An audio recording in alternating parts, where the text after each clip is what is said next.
Hello friends, मैं हेमंत दुबे और आप ये लेके आए हैं। आज हम कुछ स्पेशल एक्सेल फार्मूले Microsoft Excel. Microsoft PC package का सॉफ्टवेयर है एक्सेल। और एक्सेल एक महत्वपूर्ण सॉफ्टवेयर है क्योंकि इसकी वैल्यूज आपके कैलकुलेशन के ऊपर काउंट की जाती है और कैलकुलेशन डिपेंड करती है फार्मूलाज पे। फार्मूलेज क्या है? फार्मूलेज जैसे हमारे एडिशन, सब्ट्रैक्शंस, मल्टीप्लिकेशन, डिवीज़न, ये कैलकुलेशन जब हमें करना हो, तेज़ी से करना हो, शॉर्ट ट्रिक्स में करना हो, तो हमको फार्मूलेस का यूज़ करना रहता है। तो हमें फार्मूले मालूम होना चाहिए और जैसे हमारे फार्मूले हमको तैयार हो जाते हैं तो हमें बड़ी बड़ी कैलकुलेशन बड़ी आसानी से हम कर सकते हैं। तो हम सम, टोटल, अर्थमेटिकल कैलकुलेशन कर सकते हैं आसानी से, जैसे प्लस, डिवाइड, मल्टीप्लाई। जैसे इसका एग्जाम्पल लें, हमारे कुछ सेल एड्रेस हैं। कोई सेल है जिसका एड्रेस है A1, दूसरा एड्रेस है A2 और ऐसे हमारे A10 तक कोई एड्रेस है। तो हम इनको अगर प्लस करना है तो A1, फिर हमने ऑपरेटर लगाया। ऑपरेटर का यूज ही फार्मूले के अंदर होता है। ऑपरेटर्स हम अलग अलग, जैसे एक मेथड है A1, A2, ऐसे हम प्लस करें A10 तक, तो ये एक लंबी मेथड है। इसको शॉर्ट ट्रिक्स में करना हो तो हम सेल के अंदर लिखेंगे इक्वल टू, जो भी ऑपरेटर हमें यूज़ करना है। सबसे पहले हम स्टार्ट करते हैं इक्वल टू से A1 कॉलन A10, तो ये हो गया हमारा। और हम जैसे हम एंटर की यूज़ करेंगे तो हमारा जो भी A1 से लेके A10 तक का जो भी वैल्यूज है उसका प्लस हो जाएगा। इसी तरह हम सेल के अंदर इन सब का कोई दूसरा मेथड यूज़ करना हो, A1 इंटू A2, ये भी आसान है। और आगे जाना है हमको इंटू A3। इस तरह से हम फार्मूले का यूज़ कर सकते हैं। फिर हम इसका प्रैक्टिकल भी देखेंगे। परसेंटेज निकाल सकते हैं, मैक्सिमम वैल्यू, मिनिमम वैल्यू। हमें जैसे A से A1 से A10 तक की मिनिमम वैल्यू या मैक्सिमम वैल्यू काउंट करना है। तो जैसे सबसे बड़ी वैल्यू हमें देखना है तो मैक्स लिखा हमने सेल में और इस तरह से इसको यूज़ किया। देखिए ध्यान से,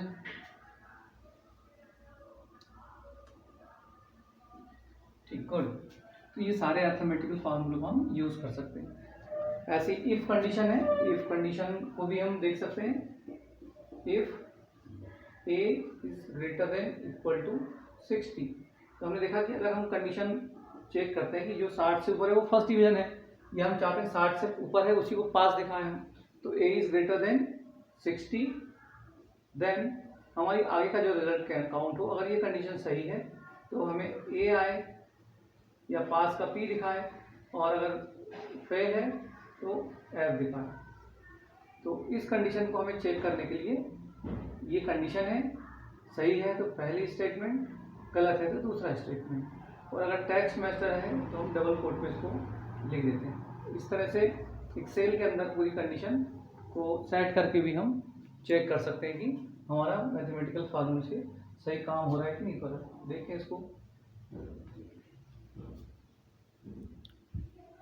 ओके, तो आपने देखा कि फार्मूला का यूज़ करके ऑपरेटर्स की कैलकुलेशन बहुत आसान हो जाती है और बड़ी बड़ी कैलकुलेशन भी हम आसानी से कर सकते हैं। तो डियर फ्रेंड्स, हम अब इसका प्रैक्टिकल देखते हैं। हेलो फ्रेंड्स, हमें देखना है एक्सेल का प्रैक्टिकल। तो प्रैक्टिकल इसलिए भी ज़रूरी है क्योंकि थ्योरी से काम चलेगा नहीं, और सिस्टम का यूज़ तभी है जब हमें इसका प्रैक्टिकल आता हो। तो हम देखते हैं कि हमने जो फार्मूला अभी थ्योरी जिसका इंट्रोडक्शन किया है कि हम कौन कौन से फार्मूले का यूज़ कर सकते हैं। तो हम कुछ वैल्यूज़, जैसे सबसे पहला कोई किसी भी सेल में हम इक्वल टू का यूज़ करेंगे, और किसी भी वैल्यूज़ को हम जब प्लस करेंगे, जैसे 25 + 50 + 25, सिंपल फार्मूला है। हमने सबसे पहले इक्वल टू का यूज़ किया, फिर 3 वैल्यूज़ को प्लस के साथ एंट्री की हैं। ये सिंपल एडिशन का फार्मूला है। एंटर की पर दबाएंगे हम तो हमारे पास इक्वल टू से सम की वैल्यूज़ हो जाती है। इसी तरह अगर हम कुछ वैल्यूज़ इनटू एंट्री करें, ये हमने कुछ वैल्यूज एंट्री की हैं, और हम अगर ऑटो सम फंक्शन का यूज़ करें तो जितने भी नंबर हैं हमने सेलेक्ट किए, और यहाँ आप देखेंगे ऑटो सम एक टूल बार में टूल है जिस पर हम क्लिक करेंगे, हमारा रिजल्ट 25 + 50 + 25 = 100 ये हमारे पास सामने आ रहा है। सबसे अच्छा है एक और फार्मूला देखते हैं, जैसे हमने सम फार्मूला लगाया है। यहाँ पे हम ब्रैकेट लगाएंगे और वैल्यूज़ को यूज़ करेंगे। हम सारे सेल को सेलेक्ट करेंगे जिनको हमको सम करना है, इसी हम ब्रैकेट को बंद करना भी ज़रूरी है। सम फॉर इक्वल टू लगाया है, सबसे पहले सम लिखा है हमने, ब्रैकेट ओपन किया है, सेल रेंज सेलेक्ट की है। देखिए हम पहला सेल था हमारा C, कॉलम का थर्ड एड्रेस था C3 से लेके हमने C5 तक, ये C5 तक का सेल रेंज सेलेक्ट करके ब्रैकेट बंद किया, एंटर किया, वही हमारी सेम वैल्यू 100 आई है। तो हमने तीनों तरह का किया, सिंपल सम किया है, ऑटो सम किया है और इक्वल टू का हमने रेंज सेलेक्ट करके भी सम किया है। इस तरह एक और सिंपल फार्मूला देखते हैं हम, मैक्स। हमको सबसे बड़ी वैल्यू पता करना है। तो जब हमारे पास 2-4 वैल्यू हैं तो सिंपल है, हम खुद ही पता कर सकते हैं। लेकिन जब हमारे पास 1000, 2000, 10,000 वैल्यूज़ हैं और उनके बीच में से सबसे बड़ी वैल्यू सेलेक्ट करना है तो हमारे लिए आसान नहीं होता है सबसे बड़ी वैल्यू पता करना। तो हम जो है इक्वल टू मैक्स का यूज़ करके ये हमने सेट किया। तो हमने देखा कि इसमें सबसे बड़ी वैल्यू जो है 25, 50 और 25 के बीच में सबसे बड़ी वैल्यू 50 है। तो ये सबसे अच्छा फार्मूला है। इसी तरह हम मिनिमम वैल्यूज़ देखते हैं। हम इसमें एक और वैल्यू ऐड कर लेते हैं। अब हमें तो अभी समझ में आ सकता है, लेकिन तब कठिन हो जाता है जब हमें 100, 200 या 1000, 2000 वैल्यूज़ के बीच में हमको मिनिमम या मैक्सिमम वैल्यू का पता करना है।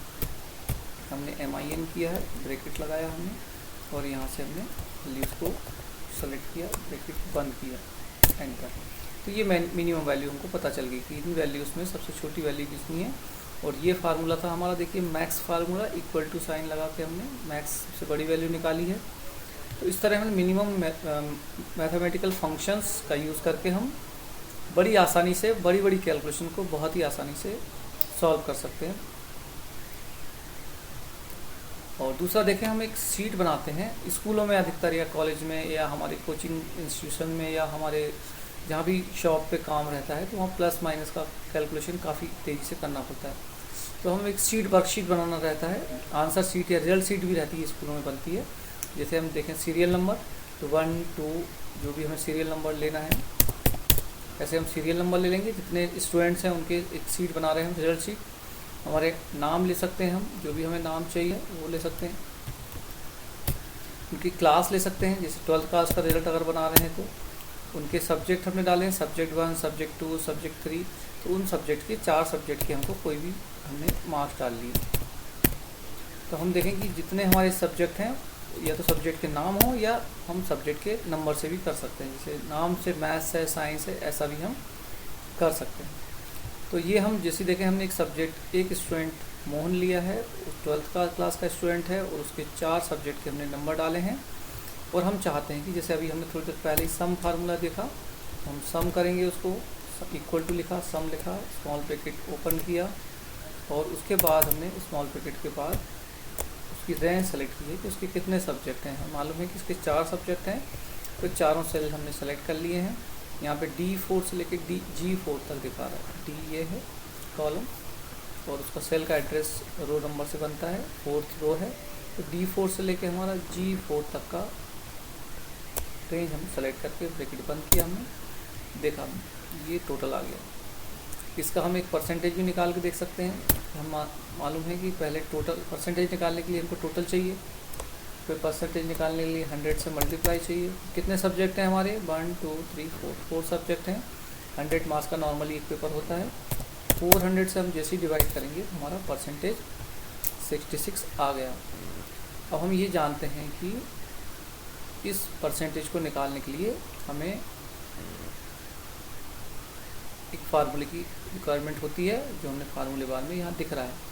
हमें यहाँ रिजल्ट दिख रहा है, लेकिन उसके पीछे का फार्मूला पता करने के लिए उसमें जैसे ही क्लिक करेंगे हम, तो हमें उसका फार्मूला टोटल वैल्यू H4 में स्टोर है हमारी। ये H में टोटल वैल्यू मार्क्स की 100 से मल्टीप्लाई किया परसेंटेज निकालने के लिए, और टोटल मार्क्स 100 के 4 सब्जेक्ट हैं, तो टोटल का हमारा।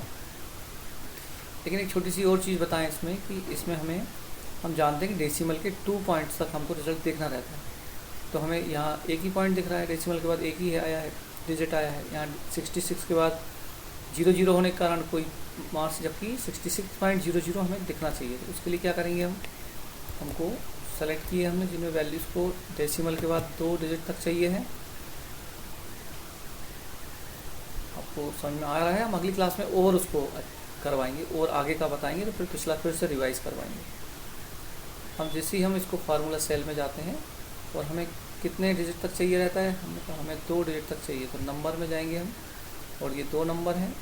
3 नंबर चाहिए तो 3 करेंगे, 1 नंबर चाहिए तो 1 बिल्कुल नहीं चाहिए हमको, डेसिमल के बाद 1 भी पॉइंट नहीं चाहिए तो 0 कर देंगे। नॉर्मली रिजल्ट जब आता है तो डेसिमल के 2 पॉइंट तक आता है, जैसे 80.550। इस तरह से हम ओके करेंगे तो हमारा रिजल्ट 2 डिजिट में दिखाने लगेगा, 80.55 और 66.00। ऐसे ही हम देखें कि हमने एक शीट बनाई हुई है पूरी, तो इसमें हमने सारे रिजल्ट लिए हैं, क्लास ली है, सब्जेक्ट के 4 subject, subject 1, subject 2, subject 3, subject 4 डाला हुआ है। और इस तरह हमने 4 सब्जेक्ट के टोटल निकाल लिए हैं, जो अभी पिछली बार हमने पिछली शीट में दिखाया था। उनके परसेंटेज निकाल लिए, कैसे, वही हमने H2 यानी टोटल यहाँ पे आया हुआ है, और 100 से मल्टीप्लाई करके 400 से डिवाइड किया है, तो हमारे परसेंटेज और सभी परसेंट 2 डिजिट में आए हुए हैं, क्योंकि अभी हमने थोड़ी पहले सेट किया कि हम पॉइंट के बाद 2 डिजिट कैसे सेट करें। एक और कंडीशन है कि हम इफ़ कंडीशन का यूज़ करेंगे। इफ़ कंडीशन थोड़ी सी टेक्निकल है, उसको समझना थोड़ा सा आसान हो जाएगा, मैं समझा देता हूँ। इक्वल टू का यूज़ करेंगे हम। इफ़ हमें क्या कंडीशन है, हम चाहते हैं कि हमें वो स्टूडेंट्स के नाम पास में दिखाना है, पास करना चाहते हैं, उनको पास दिखाना चाहते हैं जिनके रिज़ल्ट 50% से ऊपर हों, हम उनको पास बोलें।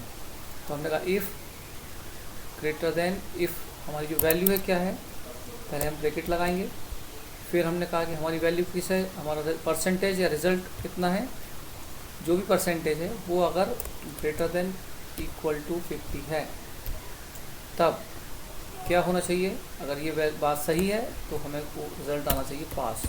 जैसे प्रैक्टिकल में होता है कि 50% ऊपर प्रैक्टिकल में पास माना जाता है नॉर्मली, तो ऐसे ही जो है आप 60 से ऊपर भी रख सकते हैं। 60 से ऊपर पास दिखाना चाहते हैं, 75 से ऊपर, 33 से, तो जैसा आपका मैथमेटिकल फार्मूला है।